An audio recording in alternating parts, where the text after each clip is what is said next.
Maycee, welcome back. How are you feeling? I'm feeling great. Thank you guys for doing this with me again. It's been a while now, but with that time off and everything for you, how have you taken this as a benefit to regroup, recoup, and be able to put your best foot forward Saturday? Everyone keeps talking about how it's been such a layoff, and honestly, I feel like it was just yesterday I was fighting. So I've been staying busy. I've been training. I've been working my butt off, whether it's in the gym or at home, like with the health stuff. We've just been doing everything possible to get back to 100% and back here to be able to put on a performance. What excites you most about this upcoming matchup Saturday? Because originally, back in 2021, you were supposed to fight Erin, and that fell through and all that. But what excites you most about this opportunity right now in front of you? Yeah, well, back in 2021, Erin and I think were scheduled to fight because my original opponent was injured, and then I got injured after that. So fast forward to now, here we are. I think that this is a perfect opportunity for me to showcase my skills and to get a finish and get a dominant win and continue my win streak and put it at 7 and solidify my spot at the belt. With that being said, do you feel like with a dominant win here, that does give you that title shot next? I do. I believe that I should be next in line for the belt with a dominant performance, a dominant finish, and, putting my name out there and doing what I need to do. What do you feel like is going to stand out most when everything's said and done in terms of at the end of this fight, when fans are looking at what you've put to the table and everything on the line for that next title shot? What do you feel like people are going to say or look at from your performance? I think my goal in every performance is for people to want, not just this one, but every single one. I want them to be like, damn, like, she really goes out there and she goes for a finish and she goes out there to hurt these girls. And I think that that's what makes me dangerous, is I don't just want to go out there and fight these girls and win. I don't want just a decision win. I want to go out there and hurt these girls and make sure that they know that when they get done with a fight with me, they never want to fight me again. Earlier, you had said that you've been staying busy. I saw on your Instagram that you went to go to the Rockies game and all that and throw that first pitch. What was that like? For me, it's an honor, being able to go and step into the world of another professional athlete and see all the things that they do, because being at an athlete at the highest level in the sport that I'm in, like, we have a different kind of appreciation for other athletes and what they do, the preparation that they have to have, their routine, their skill set. It's a completely different skill set, but at the same time they're also the best at their craft, and it's really cool to be able to see that. Speaking of that preparation, going back to the octagon for you, what do you feel like are you anticipating most going into this fight against Erin?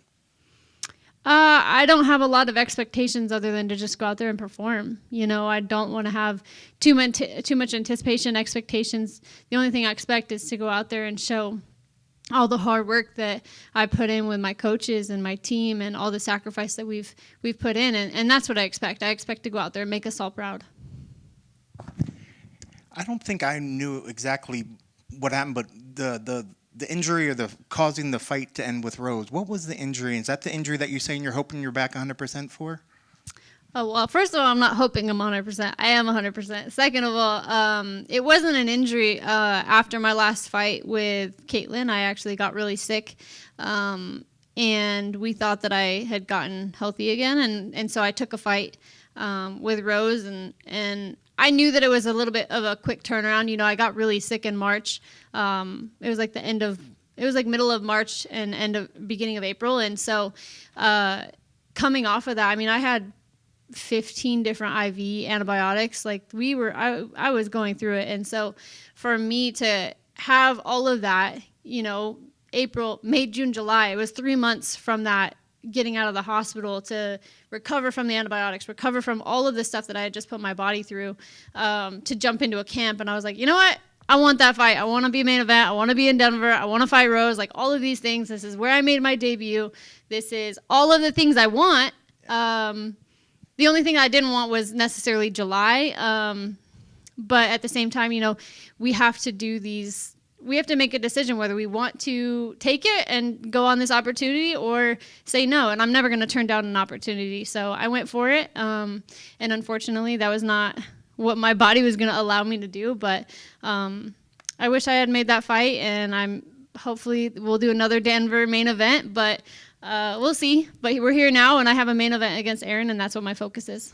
Okay, but that is a fight that you would like to see again, maybe at some point, just to challenge yourself against Rose, or is it if the cards all align themselves? I don't think I really care about fighting Rose necessarily. I think that when she was coming into the flyweight division and it was a little bit different of a situation, she already got beat. And so I don't want to fight backwards. I'm continuing to go to the belt. So I think that me now fighting Rose would be going backwards, but I definitely want to be main event in Denver.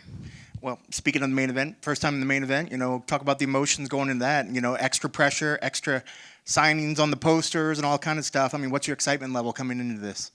There's no extra pressure, honestly. I've lived my whole life as something new. I grew up in the UFC. I got signed when I think I was almost 19, or I was 19, almost 20. And so my whole life has been something new, some added so-called pressure, but I do believe in the saying pressure builds diamonds, and I believe I'm a diamond, and I believe that I was created to go to the top. So for me, being main event, the only thing that's different is I finally get to go 5 rounds, and everyone knows I get better with time. So I'm just ready to go out there and do it. Well, talking about Erin, where is she dangerous, and what are you expecting to see from her on Saturday? I think Erin's a one-dimensional fighter, and I think I've made that pretty known. She has her grappling and she has her wrestling ability, but really, honestly, aside from that, I don't think she's a great striker. She's not a finisher, and she's not a dangerous fighter. She has some submission wins, but what makes me dangerous compared to her is I go out there to hurt you, and I go out there to make you bleed.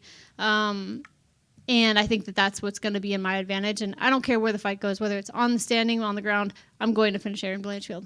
And I know you said with a great performance, you're hoping that it kind of catapults you into getting that next shot for the title. Speaking of that last title performance, what did you think of that fight between Shevchenko and Manon? It was close, obviously. I didn't have a lot of emotion towards it just because I've been so focused on the fight that I have. But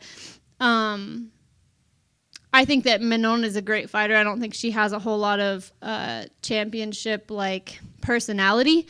But I also didn't really have any surprise that Valentina continued to do what she's been able to do best, and that's have dominant performances over these women.